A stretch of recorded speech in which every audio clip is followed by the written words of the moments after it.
Hi there everybody, it's Ms Clark here, and my presentation today is going to be telling you a little bit more about moral education at WEC. So you may have heard of moral education, hopefully your children have talked about it at home. Moral education is a subject that we teach in school. It's a through school subject, so we teach it from FS up to year 13, and it was brought in 2017. I just mentioned moral education is taught at WEC from years FS all the way up to year 13. Now you'll notice on this bit of the slide here that it says that it should be taught from year 2 to year 13. However, at WEC we decided that we wanted it through school to make an easy transition from the children going from year 1 to year 2. So your FS and year 1 have slightly adapted objectives, but they link in with everything that they're going to learn in year 2. So that's just for a seamless transition. Now the areas that the children focus on are character and morality, individual and the community, civic studies and cultural studies. And there's just a little bit of information there for you to read below.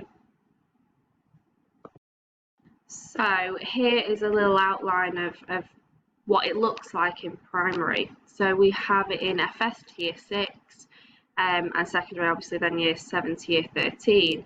In primary we teach moral education for 60 full minutes a week, which is a full lesson.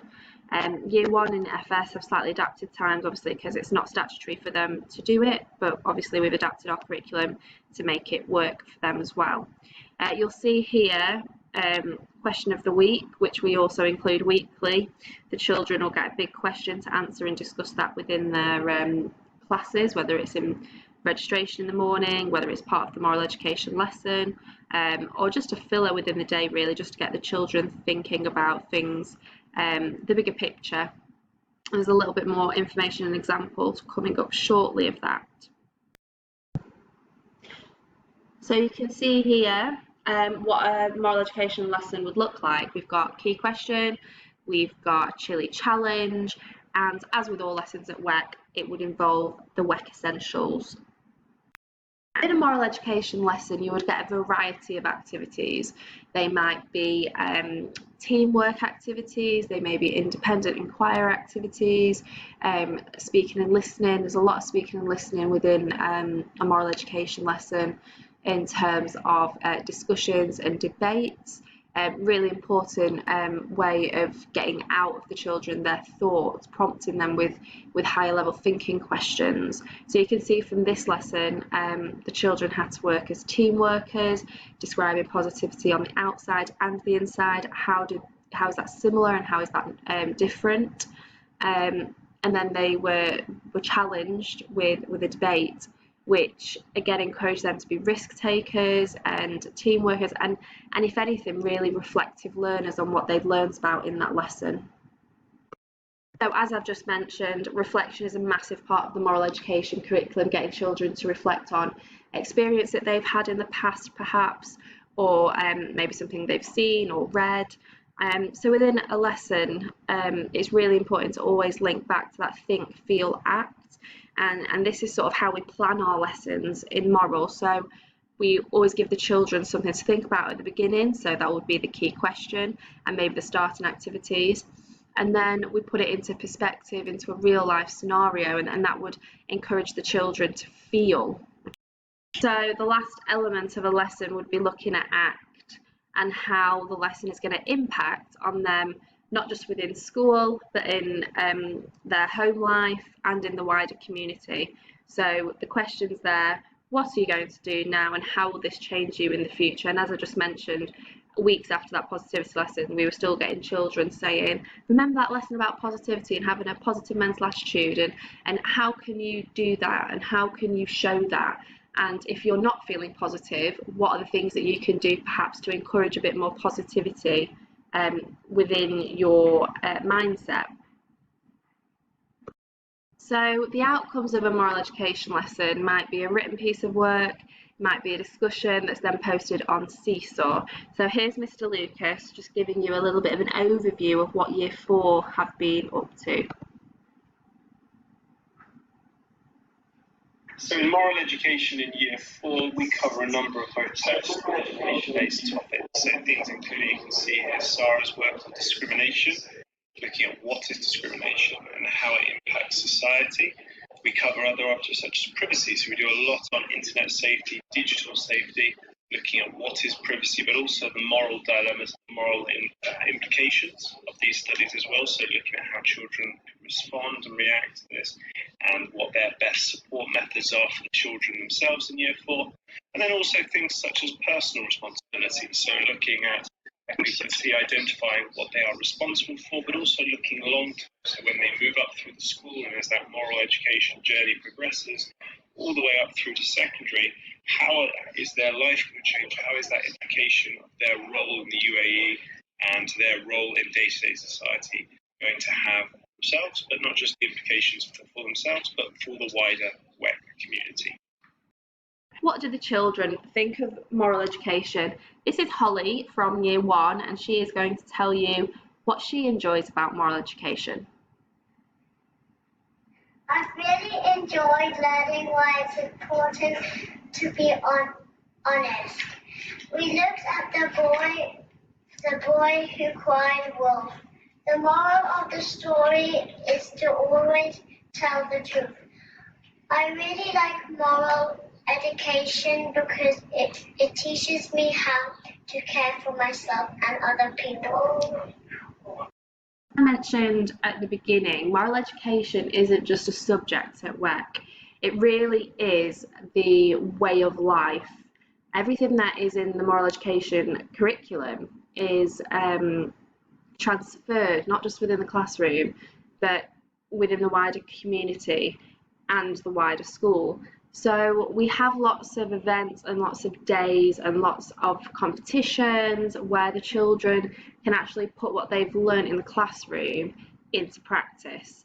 So for example, the Healthy Body and Healthy Mind campaign that we had in January that ran through had a real push on children bringing in healthy snacks and being awarded dojos. Now, if you look at the moral education curriculum, you will see that there are lots of objectives that talk about how children can have a healthy lifestyle and lessons that really teach them about how important it is to look after themselves and their bodies. Within the curriculum, there are many objectives regarding being kind, being selfless, having respect, and all these extra things that we do during our enrichment sessions. So for example, we celebrated World Autism Awareness on the 2nd of April. All these sorts of things we are trying to put within the wider curriculum as well. And you'll see here the stray dogs, the dog food donation that we did, teaching the children to give back to the community. And these are all really, really important ways of teaching the children how they can take part in the wider community and the impact that they can have. So on this page we just have a couple more examples. You'll have noticed that we've had Mental Awareness Week, we've had the Healthy Body, Healthy Mind we just mentioned, but then also you've got things like the Al-Khail Mile promoting healthy lifestyles, promoting being kind and promoting respect, also working together because that event is in conjunction with GIS and NMS, and that is a charity event, so it gives us the opportunity to raise money for Dubai Cares. And the last one we've got there is the Eco Fashion Show. Now, the objectives for the moral education curriculum in each year group have some that pinpoint specifically on sustainability, recycling and reusing. So all these extra things that we do in enrichment and we do as like home learning activities really do encompass everything that moral education is about. And another way it fits into the wider community and the wider school is the question of the week that's set. So here's Mr. Cooper's from January. What are your goals for 2020 and how are you going to achieve them? So these are things that you can actually discuss with your child at home. I know we get some children come in and they say, my mum said this or my dad said this, I had a discussion with my sister, she thinks this. And it's really good because what it's encouraging is it's encouraging that conversation and that discussion, and it really gives parents the opportunity to ask more questions. How are you going to achieve those goals? Okay, well, what are you going to have to do in order to achieve them? So making them into manageable steps. How can you encourage deeper thinking in your child whilst remote learning? So like I just mentioned, big questions are a great way to develop children's critical thinking skills and also allow them to have that discussion with you. So you can ask a variety of different types of questions, whether it's an open-ended question or a what-if question. But what's also really important is that children are transferring what they've learned in the classroom to their home. So in moral education. So Sebastian is going to tell us a few things that he's transferring from the classroom to his home. Hey Sebastian, just because you are at home, does that mean you don't have to be responsible anymore? No, you have to be responsible, like doing your chores and making your bed, and you need to listen to your parents all the time. And if you're doing e-learning, how can you be responsible? By try working by yourself. So just from hearing Sebastian's discussion with his mum just now, you can see that those independent inquirer skills that he's been learning at school has been transferred into his home learning. Additionally to this, he has learnt about responsibility with Miss Patel in Year 2, and he's been able to transfer what he's learnt in the classroom to home, which is why moral education is so important.